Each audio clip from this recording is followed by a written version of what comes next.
3 days before the biggest deal of his life closes, a man picks a fight with the one partner he needs most.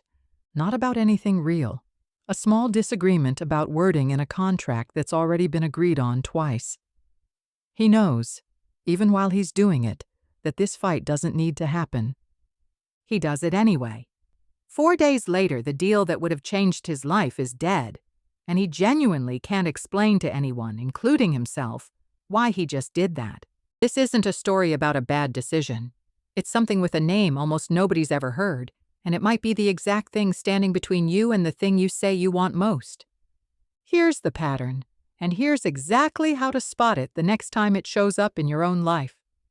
It almost always happens close to the finish line, not at the start. People rarely sabotage themselves in week 1 of something new, when struggling would be normal and unremarkable.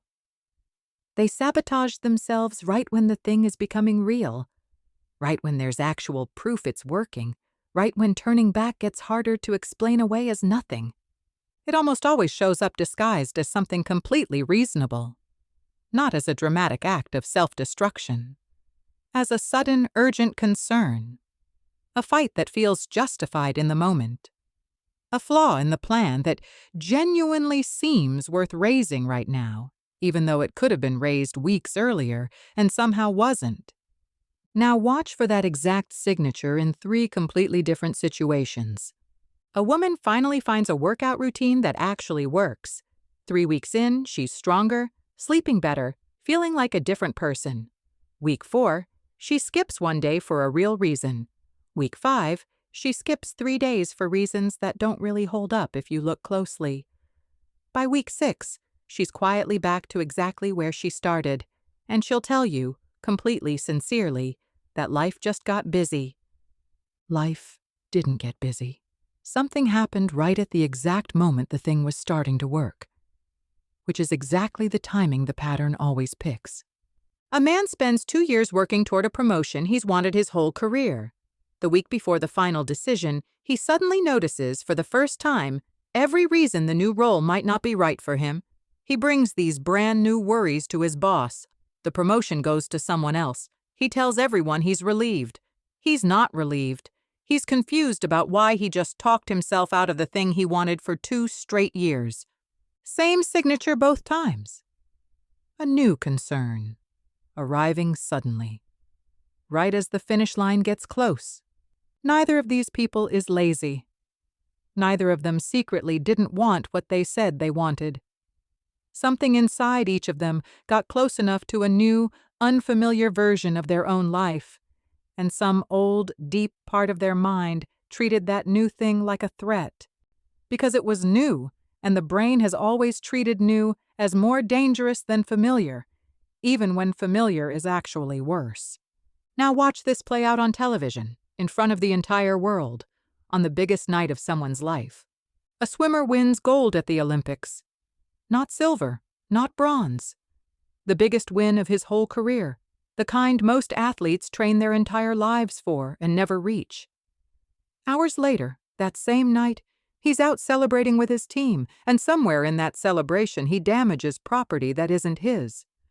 When police show up, he doesn't just stay quiet. He makes up a story, tells the whole world he was robbed at gunpoint, makes the lie bigger and louder than it ever needed to be. The lie falls apart within days. The story that follows him for the rest of his career isn't the gold medal. It's the lie he told on the single best night of his life, for no reason anyone, including him, could ever fully explain. He wasn't too drunk to know better. He knew exactly what he was doing while he was doing it. What he didn't know, what almost nobody knows in that exact moment, is that some part of him had just landed somewhere it had never been before, and instead of simply enjoying it, it reached for the fastest way back to a story it already understood, even a humiliating one. Here's why this hits some people much harder than others, and it has nothing to do with willpower. People who grew up without much stability, not knowing if there'd be enough money, not knowing which version of a parent would walk through the door, not knowing if good news today meant something bad tomorrow, often build a rule inside themselves without ever choosing to. good things don't last. So when something good actually does last, when it keeps being true week after week instead of falling apart the way good things always used to, that itself starts to feel wrong. Not the failure part, the success part. It doesn't match what they've always known to be true, and the mind would rather force the world back into a shape it recognizes than sit inside a shape it's never lived in before. This is why some people can handle a small win easily, but feel a strange, specific dread the moment a win gets big enough to actually change their life. The dread isn't about the win itself. It's about how far the win has traveled from everything that used to feel true. This shows up in relationships too, in almost the exact same way, just aimed at a person instead of a goal. A man meets someone genuinely good for him, for the first time in years. The first few months are easy in a way his past relationships never were. No chaos, no drama, no wondering where things stand. Around month 4, he starts a fight over something small. She was 20 minutes late, she forgot to mention a plan, and pushes it way further than the moment actually calls for. She's confused. He's confused too, later, once it's over. He didn't actually feel that strongly about 20 minutes. What he felt was a relationship that had stopped matching every relationship he'd ever had before, and some old part of him created just enough chaos to make it feel familiar again. Familiar, even when familiar had always meant worse. Here's the one question that catches this pattern in real time, before it finishes the job. Right before you do the thing, pick the fight, skip the workout, raise the sudden concern, tell the unnecessary lie. Ask yourself one specific question.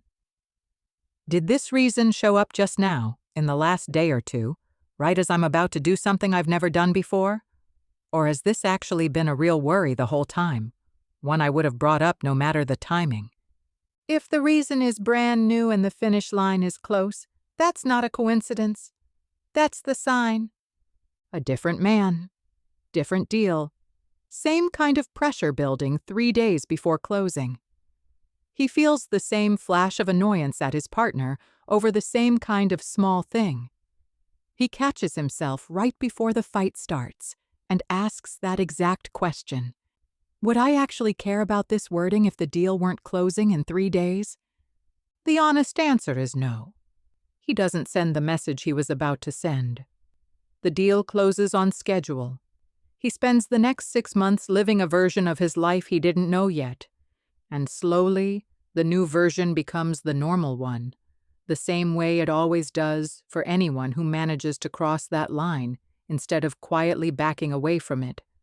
The man who lost the deal at the start of this never asked that question. The swimmer who lied to police on the best night of his career never asked it either. They just felt the urge and acted on it, the same way most people do every single time this pattern shows up, mistaking an old fear wearing a reasonable disguise for an honest, ordinary thought. The finish line was never actually the danger. The new life on the other side of it was the thing each of their minds was trying to protect them from, using the only tool it had, making them believe, completely and sincerely, that backing away was their own idea.